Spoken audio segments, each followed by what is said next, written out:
to Pod Madibaz. We are back with another episode on this week's episode, and AS Joyah is in here, Sammie is here as well, and the new face on the platform, Abigail is here. My name is Abigail. My friends call me Abby Baby. But it's a pleasure to be here and to be sharing knowledge and insight with you guys. Let's get the show on the road. Yes, that's so cool. Yeah. So yes, Abigail is a new face on the platform, and this week's topics, they're interesting, and we're bringing you so much knowledgeable information that we're gonna talk about and discuss, and we need to get it out to you. And we also need engagement from you guys. So when you have things to say, leave something on the comment section. When you go premiere, we're gonna be there in the chat box replying to you guys in real time. So yeah, let's kick it off. On today's topics, we do have the GBV case that we're gonna reflect on and bring our student perspectives on that. And we do have the talk about the revised policy from the university, the multilingual revised policy that enables us to actually learn in our African languages. And also we're gonna talk about the breaking news from the DA. They have a new federal leader. Okay. And of course, the exclusion of our country, South Africa, from the G20 by the USA government. That is a diplomatic fight between the Washington and Pretoria, of course. Let's kick it off with the GBV. Sammie, bring it up. Okay, so what's happening on the GBV case? It's the ANC person or member. I wrote actually his name down, and but it's Sebo Tsimane. This dude is 58 years old, and he was caught in the act by his wife molesting his 12-year-old daughter. Now the wife took a video and then she posted it on X. I think the video was leaked. Yeah, it was leaked on X. On X? Yes, on Twitter. Like literal raw video. Yes, of this disgusting act. And you know, the streets of Twitter are not having it at all. Yes. Because for someone of his age, number one, and about he's a pastor, right? So for you to be 58 years old, be a pastor, and also be part of like the leading party in South Africa and be doing such things, very questionable, my guy. Very questionable. It is very questionable, and it just shows that men are actually shameless. True. Hold on. The men shameless. What do you mean? Men are shameless. Let's not make it a man versus woman thing. There wouldn't be no to gender-based violence if men were actually shameless. We wouldn't have these problems if men held each other accountable. And now when it comes to this, and the degree of it being father to daughter, I don't want it to be father and daughter, because it is him doing something to the daughter.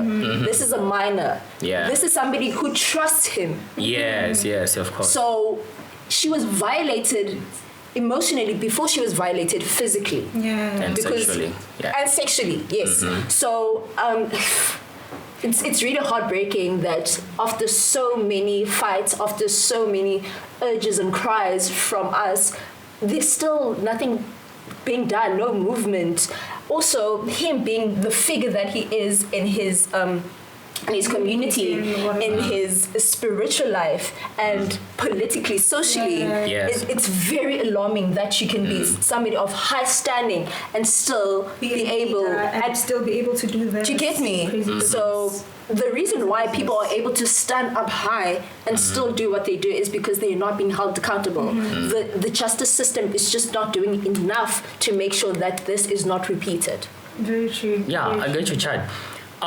Look, the way that I see this, right, is that I have 100% stance against GBV. Like, it's a no for me. Like, I don't even wanna see any kind of thing that has to do with GBV. It just goes sideways with my mind and how I believe in the things that I believe in, of course. So when you see an old man like him to have so much of a minor child who's, I think it's 13 or 12 years, 12. Imagine the and age also, gap. It's not even and about what you're doing age. to the child. It's not even about the age, it's about the act. He could have been 21 to like could have been 16. Oh yeah. But it's not about the age, it's the act. What she did was cruel, and now this kid will be scarred for life. She's gonna lose trust in male figures Traumatic in her life, experience. you know? To like the rest of her life, she will just distrust people, men specifically, So this is just wrong on so many levels. And for you to be in the ANC and have nothing be done about this, or just leading party, party. Joyah, what do you think, because the ladies didn't mention this does stay in an image for men in our country, Yeah, and especially with what we're dealing with on campus. Like these posts of GBV happen on campus. Yes. Umdoni residents. What do you think about that? That's actually a good initiative. When it comes to the GBV, there's a lot of cases that are reported. Look, man, back in 2024, if not 2023, if I can't really remember, right? I wrote an article about the GBV, and I was using the statistics from the Western Cape government on the GBV cases. And then I did write that, okay, look, as much as we are saying that a lot of women, they are victims of gender-based violence by the other gender, which is men, that are imposing themselves and forcing themselves forcefully so onto the women and do all of these crazy acts that we by no means stand with. Also, there are men that are actually suffering the same things. But what I did put there as my perspective was that perhaps on a divergent perspective is that maybe a lot of men, they're also experiencing the same thing. But the law enforcement and the society itself, they're more fascinated by women being the victims and not men being the victims. In your opening statement, you did say that men are, you understand? So to me, it seems like you have kept this whole GBV thing to be a man thing and make it look like there are no women that are committing GBV crimes against males, which is us. Okay, so I want to just correct something. You shouldn't infantilize GBV to fascination. It is not a fascination. Okay. It is people's everyday lives, people's traumatic experiences. People lose loved ones due to gender-based violence. Yes. So when I say men are shameless, right, I'm speaking, number one, from the experience that I've had and encountered with men. Yes. I'm speaking from the statistics brought forward to us by the South African police services, by Women for Change, when it comes to the gruesome and unspeakable acts that are being done to women, right? It is more men compared to women. It is a thing that men do violate men. Yes, it is a fact. It is a fact, and nobody is running away from that. I was just making it put out there that it is men. More commonly, they are the predators or the perpetrators. Yeah, they're the ones that carry out these acts shamelessly at that. Sometimes they record it. Sorry for breaking you with it. Sometimes they record it. And I also wanted to or just get an understanding. When we talk about the GBV on campus, is it the event, or did something actually happen for the event to happen? That's where I was going into. Sammie, you've been here for a while. What perspective can you give for us students on campus who deal with these situations? Like real life situations, whether it's your friends, students, anyone you know. Okay, firstly, can I please add to what Lodre Yes, of course. You saying, Guti, the police or society or community does not take into account that men also experience GBV, right? My chat is, we do acknowledge that and we take it into account, ne? But our problem begins when men actually don't voice it out, ne?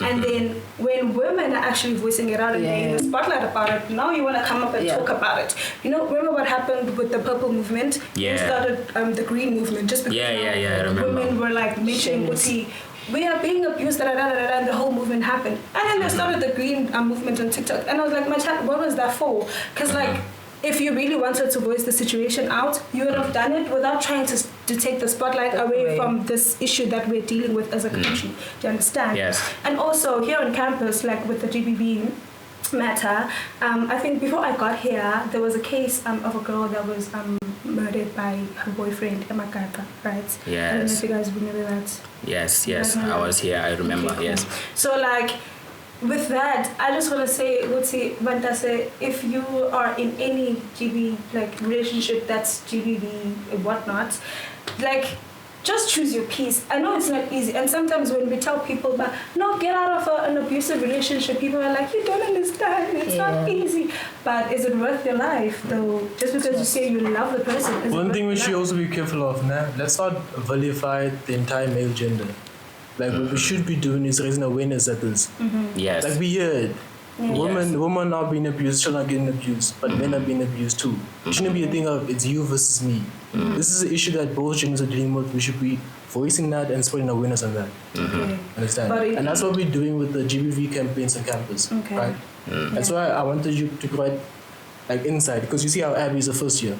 She doesn't know what's happening on campus, the GBV. She hears about it, but she doesn't know. There's a whole demographic of students who don't know what's happening. Yes, so this is important to have these discussions on this platform. Understand? Yeah. But with everything that has been happening and all of these rallies and walks about GBV and whatnot, do we still do we see the change? We don't see the change. We don't see the difference in what they're doing, because it's like each and every single year we have to have the same conversation of please stop GBV and whatnot. And as you're saying, it's not addressed to men alone, because we do know we have our girls who like to fight and stuff. So it's not only addressed to men, but with everything that the school has tried to just put together and address this issue.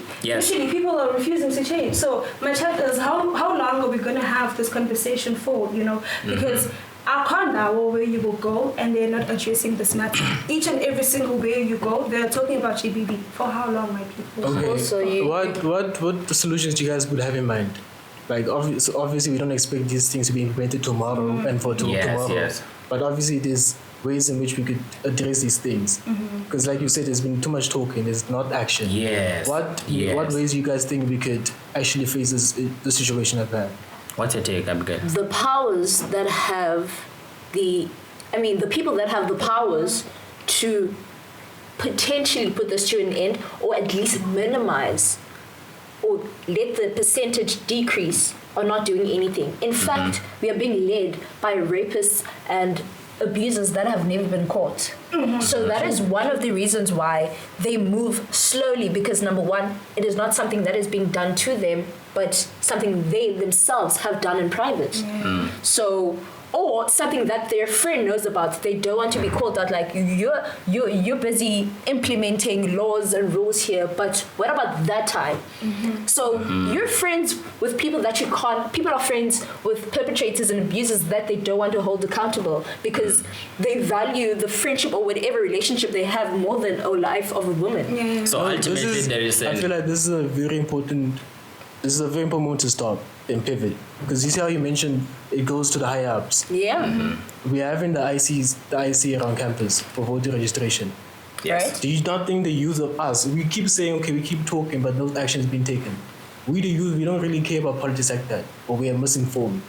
If we don't take those steps to make a change, what change do we expect to see? Because you're saying it's these higher ups, these guys that have been in power for so long. The youth is here, we are here. The thing is, we know this is an issue, but no one is saying, yo, this is not supposed to be happening, this is wrong. That's the issue. So I want us to pivot there. What do you guys think? I like all these things on the IC. Right? I'm part of the IC, and the IC is an independent initiative. It is not affiliated with any political parties, right? I'm the one that goes out into the field, try to talk to students regarding just simply being registered to vote, being on the national voters roll, and it's something that they refuse. You see how that is not associated with anything, but already IEC politics, they don't want anything to do with it, right? There's a saying that you can take the horse to the river, but you can't make it drink. I can only do so much. I am the change that I want to see. I can proudly claim that, because right now I'm in the field talking to people. Right? Right now I'm on this podcast trying to reach the masses, to play my part and encourage the people, our viewers, to play their part. So this is part of the things that we're trying to do to make sure that this comes to an end. This is the small drop in the ocean that will eventually change everything, because slow progress is still movement. Do you get me? Yes, so we are doing our part right now, and we are trying to get to a larger audience by being on a podcast, talking about this, addressing this, and facing the ugly truth about gender-based violence. And also, guys, we cannot be informed about politics if we are waiting to be spoon-fed. I'm so sorry. Yes. It is your own duty if you want to like know things about your country, to go out, do the research for yourself. Because now every time we get people like us in podcasts and short video clips and whatnot to tell you about what's happening in your country, and you still say, what do you want to see change? How do you want to see change when you don't even want to inform yourself about what's happening? You understand? Yes. So I think it's about how time and our youth takes the initiative to actually go out and find out what's happening and what can they do to make or become the change that they say they want to see. Yes, so ultimately, back to your point that you made, that they're actually people that are in power, they're actually protecting each other or whoever that they know. So ultimately, that is a protection of self-interest, because they know that once they implement such policies, they are into that ship that's going to sink with them. So the thing is, as much as we're gonna try and make this GBV awareness and talk about these things and how they relate to us as students, I love how you said that we should have discussions about this. On campus right now, we're gonna start off with something called the Student GBV Indaba that's gonna happen on Thursday at Mopani from 12 to 2. That's where we're going to be discussing these things, and the main focus there, it's the gray areas. I want us to touch on that. The gray areas when it comes to GBV, the consent. Remember the outblast in the Delegate Mandela group about that consent. What does it mean? No means no. Like yesterday, the Mdon office, they made a post about it that no means no. Consent, if you're not giving consent, well, don't do it. So it's consent, alcohol use, relationships as well, and also discrimination. Those are the 4 gray areas that we're going to focus on in this student in our program that we're going to have with the transformation office. And I like the fact that you said that we talk about them and then nothing is being done. There's a guy right now, Uvuyo, who just came in the transformation office. So his idea is to try and push, and he's been saying this like boldly out there in the public without any fear of who's gonna come after me, that those people that are in offices that are not doing their work, let's hold them accountable and ask them questions that how is it about that there are cases that are being brought forward to you as the specialist to deal with this, and it's your duty on the job description to deal with this, and yet nothing is being done with those cases. Let's hold those people accountable. I like that because I think we the youth are more of keyboard warriors. None of the warriors, the freedom fighter, none of the freedom fighters wrote letters to the oppressors to be like, yo, please, hey, my dog, like, please, take it easy. No. They actually took action. The field, so much so that so much so they had to be kicked out of their own country, kicked out, ran away, displaced from their families, from their children, go to foreign lands, foreign countries that they don't know because they had the best interest. They wanted the black people to be free. Yes. So as much as we want women to be free as well from all of this violence, we have to put a hashtag will do something, but it won't do much. It won't do much. Yes. So let us get in the field. Also, I just want a side note, let's make voting cool again, guys. Like, can we just make voting cool again? The change that you want to see, you're not going to get it by complaining. There's a saying that says the change that you want to see, you are it. You know? It's not anywhere else. You are it. Put it up there. Like, why not? Movement, babes. Like, yo, man, student activism in George campus is dead. I don't want to lie. I want that. The thing that when such cases are taken into the offices and they're not dealt with accordingly as how they're supposed to be done with the procedures, the protocol that is supposed to be followed. And people just be like, we did that case, they didn't do anything about it. And that's when, it's because student activism is no longer that robust. That's why that starts today. For instance, just say Mtimani, we won't forget his name. And we won't forget that he violated his 12-year-old daughter. Yes, the daughter was not mentioned. the perpetrator, because now we're tired of hearing all of these victims' names. The girl was raped. No. Okay, the father did that. Exactly. The father did that. So yeah. It's her boy Kamalaki. Yes. Did you guys see the new news on the counselor? What's happening with that? On the councillor. The counselor, yeah. Judge Nambita. Exactly. Yes. I mean, the chairperson of the council of the Nelson Mandela University. Yeah, well, she got a new appointment by the president himself alongside another appointee into the Constitutional Court of South Africa. So that's like the highest court in the country. So that's where she's serving right now. So shout out to Judge Nambita. She's a Madiba. She's a Madiba. Nice to see that. Madibaz. We see you. We see you, dog.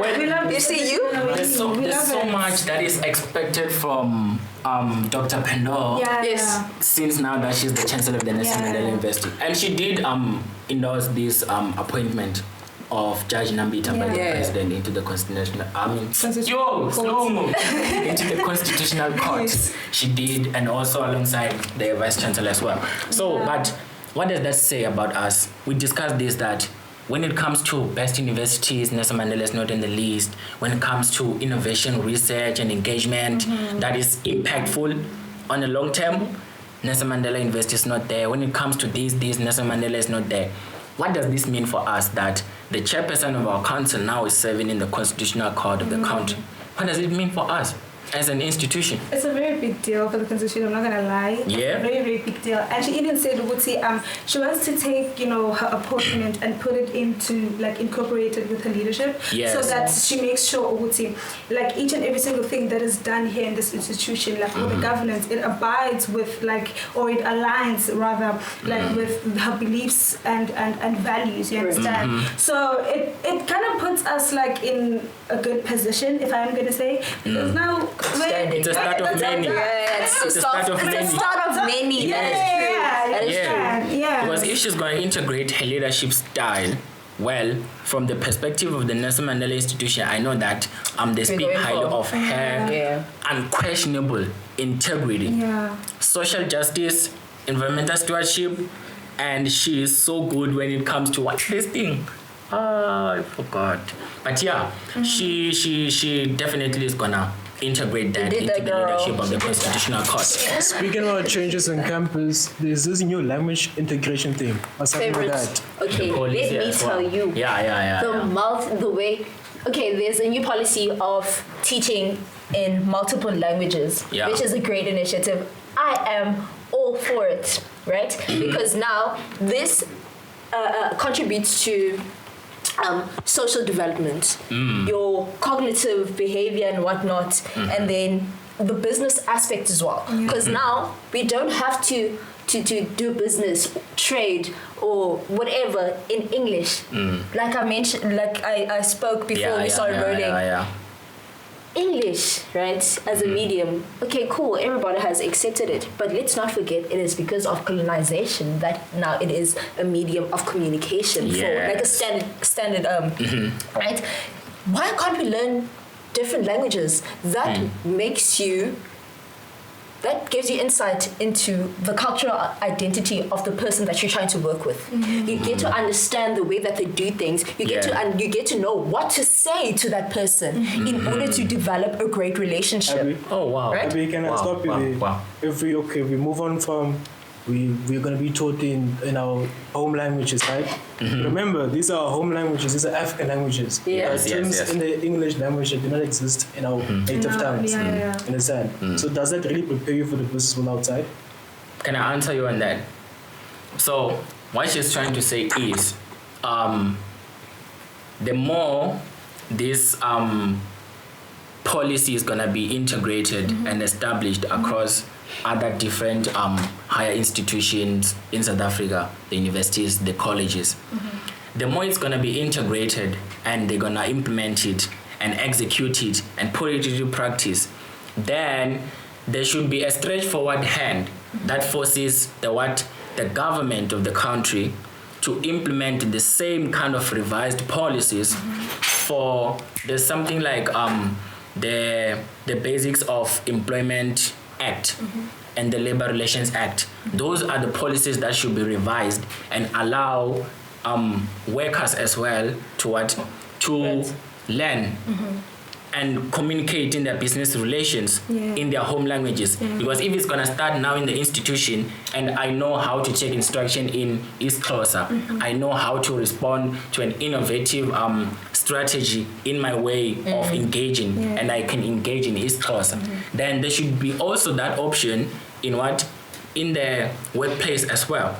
So the thing is, what they're trying to achieve is to try and overthrow the dominance of English as the main language of communicating, learning, teaching, engagement, and innovation and research. And that's why I said when they revise this and implement it, it will give us a cultural identity of how people work, how their tongue, their grammar, their vocabulary. That's where the terms come in, you see. So I'm really excited for this, guys. I don't want to lie. I'm really excited. I'm somebody that truly, truly believes in the spoken languages. Like, literacy and language take us far. It makes us comprehend things far beyond what we thought we could.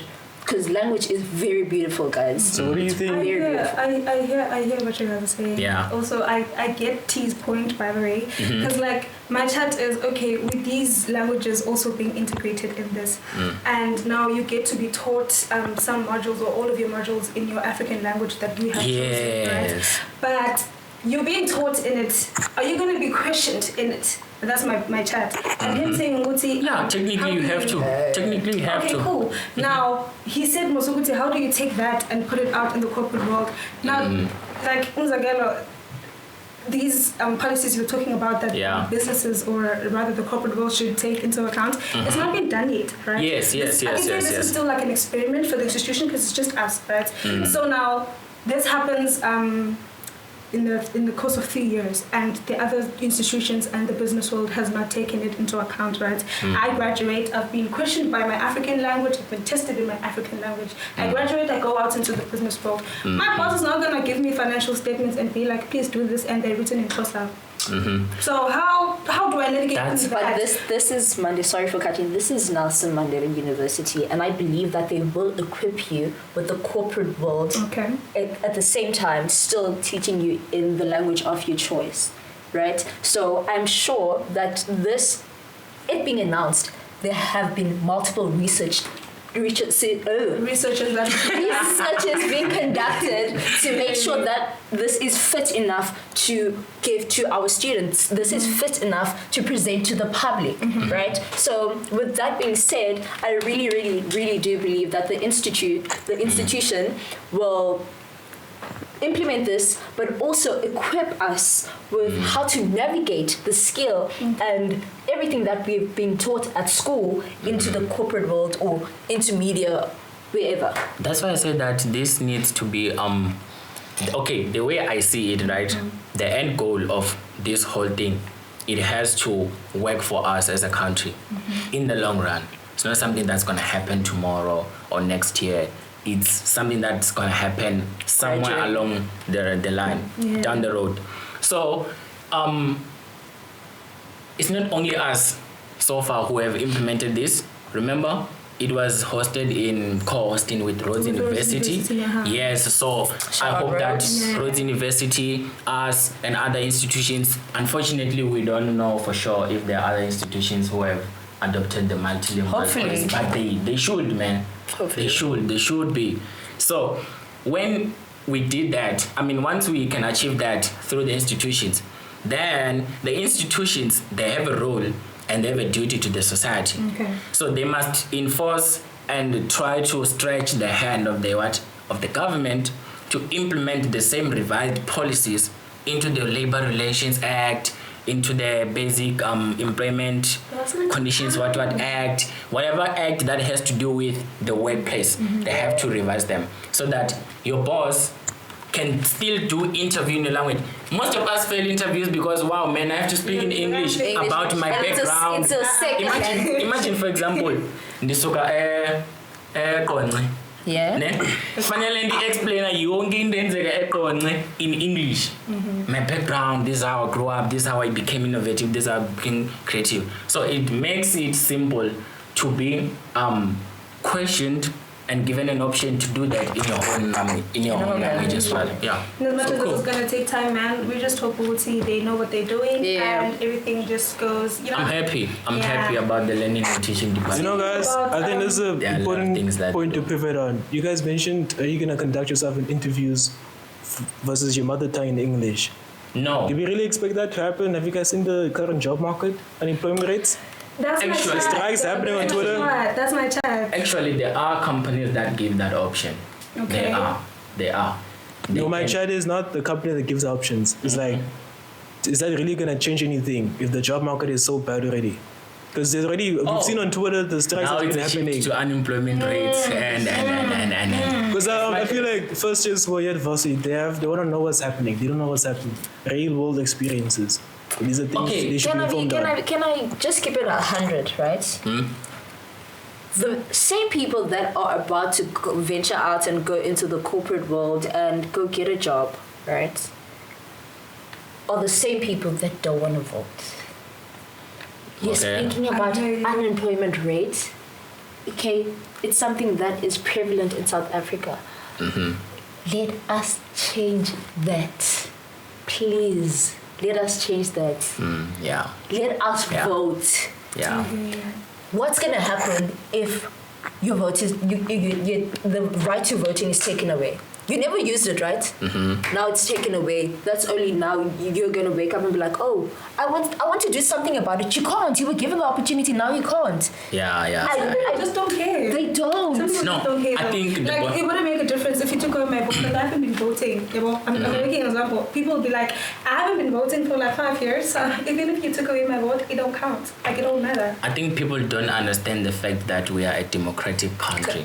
They don't get it. Do you think it's a thing that it's a issue of they don't get it, or like we went through this early on? We, the youth, we've gone so accustomed to mising things. Yeah. It's a thing of, do we not understand a lack of information what's happening? It's not a lack of information. Information is up there, man. Everybody's always is that we just sat and we're watching, like we're waiting to see what's gonna happen next, and we just don't wanna, do the research on our own. So it's not lack of information. You are very much informed about everything, people. You just need to get on your phone and do the research that you need to do, and you'll be well informed. And by the way, it's not even about research, man. A lot of things are happening around that can make someone be aware that this is how things are done, this is how the country is moving, this is now where we are. Because things in every day, they make headlines, right? They do. Yeah. But then people, they just being ignorant. We don't watch the news though. That's another thing. Yeah, well, you that's the thing for their own. And Twitter and it's not like they don't see these things on TikTok. They do see them on TikTok. But speaking about the voting as well, the DA recently held elections to elect their new leader, and now fortunately they have a new leader, Gordon Hill-Lewis. Yes. He is the new federal leader. Yes. Listen to this. Gordon Hill-Lewis is the new federal leader of the Democratic Alliance. Federal leader. Tell me about that. We don't have a term as federal in South Africa. No. What I mean? We don't. What I mean? That's an American term. Okay. Now that's an American term. You know what the deal is with Mr. Hill-Lewis? King, I can say Tenny, when he got elected, right? His main objective, or what he has for, like a plan that he has for the DA, is to make it the first political party in South Africa. And in his statements, he's gunning for the national government office, right? Because he wants to overthrow the ANC and be like his party be the one that's in power, right? So now my chat is, how do you guys feel about having a potential president that comes from the DA office? No. No. No waste of time. What's your no based on? What's your no based on? Madibaz or Nelson Mandela University. I'm saying no. Number one, right now, 70% of uptown Cape Town it's filled with tourists. People who don't want to leave and go back to their country. What does that do? It's pushing the locals further out into the outskirts. The gentrification that is going on in Cape Town is insane. It is not conducive to middle class. It's not conducive to the middle class. Okay, in everything that you're saying, as much as right now you're making reference to Cape Town, what you're saying also in what you're saying, put up your thoughts on him being the mayor of Cape Town as well. If he's leading Cape Town and this is what's happening, if he leads South Africa, what's going to happen to South Africa? Tell us about it. What's going to happen to South Africa? Tell us about it. You South Africans are going to end up moving to another country or another province that you think is more affordable to live in. Not because you want to, no, but because you're forced out of your home city. You're forced out of your township. You can't afford it anymore. You can't afford the city. Are you from that side? From Cape Town. Yeah, I'm from Cape Town. Oh yeah, I can tell. You're speaking from experience. So there is the Good Hope Hall. That it was auctioned. That is where most of the creative arts, the media would do their stuff. You'd get like your Red Bull road shows. You'd get like Cape Town creatives used to host everything there. That culture might even die because it is also being pushed to the side, all in the interest of making the city for tourist people that tourist attraction. What's the take? Because the most thing that seems to be prominent when it comes to the propagandas, let me put it in that way, propagandas that go around with putting the image of the DA in a nice way, is that DA officials in our municipalities, they do adequate, excellent service delivery. What's your take on that? For who? My child, for who? For who? Okay, cool. What? For who? Okay, service delivery. Bring it up. Here's my take, right? I've seen and I've heard that the DA have excellent service delivery in places. But when I look at those places, those places, they are most definitely favoring a specific or certain racial groups, predominantly the white racial group, and doing nothing. We come number last on the list. We come number last on the list. Is for who? So that's why she's asking for who. They might be doing a great job, for who? But for who? Exactly. And the sad news is that the dude is asking for another term to be mayor in Cape Town because he doesn't want to be in a parliamentary position. Why not?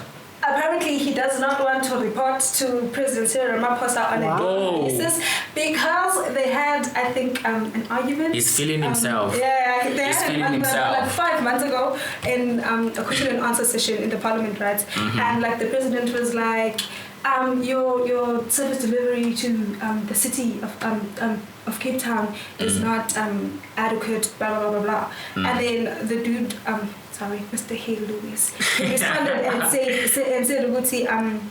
the president is a very fine one to talk because he's running a party that is built on corruption and lies and whatnot, which is he didn't lie. Lies are not detected in the business. But then, but then subordination, he did say, he feels like the president was speaking to do damage control because prior to that, the president had said that the DA is an example of a good party when it comes to service delivery. So I think their whole fight and him not wanting to report to the president is based on. But I still stand firm on the question of personal, very personal. I still stand firm on the question question about Cape Town. Abby, I'm sure you're well aware. On Twitter, it says that the VNA Water Fund has resumed major infrastructure upgrades, replacing aging water, sewer pipelines over the next 33 weeks. So it's like a few months from now. But we know how that goes, don't we? Dude. We know how that goes, don't we? Everything that is, I'm gonna be blunt. Everything that is being done uptown is for foreigners. It's for a white foreigner to enjoy. They're the ones bringing the foreign currency. But like the foreign currency is not going to do anything for you if your people are still suffering. Yeah, honestly. that's true. Yeah. Like you want money at the expense of your own people. My child, come on, that's not it. That's not it. Yeah, that's something that I always say. When it comes to you being a leader and you're leading the people and you have vowed yourself to be a servant of the people, well, you must do what the people want, exactly. Not what your interests think. Because if you're talking about foreign tourists, the main thing that they're looking when they're interested in them is investments. It's investments. Investments that they're gonna get and use on what? On favoring a certain racial group as well. Let's talk about pop culture. What's happening? Pop culture. Damn, I'm so uninformed about pop culture, guys. Me too, man. Coachella? Not Coachella. Us homegrown South African. Yo, tell us about Coachella, man. Give him the mic. Not Coachella. We don't do Okay, what I was impressed with about Coachella, I really liked how Justin Bieber did his performance. I loved it. Yes. Yeah, I loved it. Please, man. Give the mic. I want to hear what he has to say. I kid you not. Come through, It was so real. It was so real. Shout out. What's happening there? Shout out JB. Shout out JB for real. Because that bruh has been quiet for the longest time. Bruh. And he came back and he's literally like, with one performance done more than like people have done in the last 10 years. Yes. Considering the break that he took and the stuff that he's been going through. Yo. It's a crazy comeback and we should be giving props. My question is, in terms of seeing Coachella and seeing the quality of performances, like Justin Bieber, they had Jennifer Lopez make her first Coachella debut also. Like, how do you feel about seeing that and then comparing it to the performances we get from international artists here in SA? Like Doja Cat just performed. Yeah. How was that? I didn't even see it. I don't know. Hot. Were you watching it live or you were there in person or something? You were there? With white sense. How did I watch her live with no money? Please don't think of me. What are you thinking about? But shout out JB, shout out Doja Cat. Doja Cat gave us her all. She was That's like Zandile for sure. Yo, you could tell that she's South African. She was putting it down, baby. So yeah, shout out to Justin Bieber for the way that he did his performance. Very inclusive. I love that. Shout out to Doja Cat for the way that she executed everything that she did during her concerts in South Africa. That's about it, guys. School is here. Don't have time for pop culture. For me, it doesn't change the price of bread. Hey, whether it happens or it doesn't change the price of bread for me. But guys, we're not done talking about politics in this country because we're out here trying to inform you of what's happening. Did we talk about the G20? The G20 summit, did we talk about that? The G20 summit. And how ANC is excluded. And how ANC got a quack from the G20. Actually, that's something that is of interest that we are looking to talk about because there's a diplomatic fight between Pretoria and Washington and they want to exclude us from the G20 amid, you remember last time when it was about G20 here in our country, the United States saying they're not coming and then they are coming, they're sending whoever, the minister of whatever. But yeah, we don't have time anymore. This episode is done, but we'll make sure that on the last one, on the next one. The important thing we have to talk about. We've all been waiting for is freshers. What's that not freshers? Whoa! Be there or be this told. one is against everything. What do you mean? Be there or be told. That's what we have to say about freshers. Let me ask you a question. Dumbass. Is it still a freshers, man? It's April now. It's April, dog. Is it still freshers? You guys are ancestors of They should just call it a bash. They should just call it a bash. Don't ruin it for me. Don't ruin it for me. They should just call it a bash. It's no longer freshers right now. We're done, man. Also, if you haven't, it's LIMAC that's coming. But there's a bunch of us, we really wanted Joyah to come. But unfortunately, my boy is at NWU. So how do you guys feel about the LIMAC coming? Yeah. I mean, it's a good one. A song. Well, him and Cairo, well, I don't really fancy the Cairo that much. You don't really know much about him. But yeah, it's cool, man. It's cool. But I don't consider it as freshers. We are way above the schedule for freshers. I'm a fresher. You don't deserve so fresh. Let's not call it a student bash. I'm fresh at the box. Let's call it a student bash. and Sanara here. But yo, guys, we haven't discussed everything that we wanted to discuss, but luckily for you, we're still around. We're still gonna shoot more episodes.